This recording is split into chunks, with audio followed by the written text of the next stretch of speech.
రానున్న ఎన్నికల్లో గుంటూరు నియోజకవర్గ టికెట్ ఎవరికిస్తారు అనే ఉత్కంఠ టీడీపీ తమ్ముళ్లలో నెలకొంది. అయితే ఆ ఉత్కంఠకు చంద్రబాబు నాయుడు దాదాపు తెరదించినట్లు తెలుస్తోంది. గత ఎన్నికల్లో ఈ స్థానాన్ని మద్దాలి గిరిధర్కు కేటాయించారు. అయితే ఈ దఫా ఆ స్థానాన్ని మైనార్టీ నేతలకు వదిలేస్తున్నారు.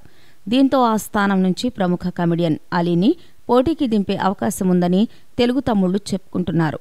అలీ నటుడిగా 40 ఏళ్లు పూర్తి చేసుకున్న సందర్భంగా ఇటీవల తుమ్మలపల్లి కళాక్షేత్రంలో ప్రత్యేక సన్మాన కార్యక్రమాన్ని నిర్వహించిన విషయం తెలిసిందే. ఈ కార్యక్రమానికి ముఖ్య అతిథిగా ఏపీ ముఖ్యమంత్రి నారా చంద్రబాబు నాయుడు హాజరయ్యారు. ఈ సందర్భంగా ఆయన అలీని ఉద్దేశించి చేసిన వ్యాఖ్యలు రాజకీయ ప్రాధాన్యాన్ని సంతరించుకున్నాయి. అలీ తెలుగుదేశం పార్టీకి కావలసిన వారని, ఆయనకు తెలుగుదేశంతో విడదీయరాని బంధం ఉందని, తాను రాజకీయాల్లోకి వస్తే అండగా ఉంటానని సభా వేదిక సాక్షిగా చంద్రబాబు నాయుడు మాటివ్వడం సర్వత్రా ఆసక్తిని రేకెత్తించింది. గుంటూరు టికెట్ అలీకి కేటాయించాలి అన్న ఉద్దేశంతోనే చంద్రబాబు ఆ వ్యాఖ్యలు చేశారని తెలుగు తమ్ముళ్లు చెప్పుకుంటున్నారు. అలీ సై అంటే గుంటూరు టికెట్ వెతుక్కుంటూ వచ్చి పడుతుందని పలువురు సినీ వర్గాలు చెప్తున్నాయి. ఇంతకీ అలీ మనసులో ఏముందో? ఈ వీడియో కనుక మీకు నచ్చినట్లయితే లైక్ చేయండి, షేర్ చేయండి.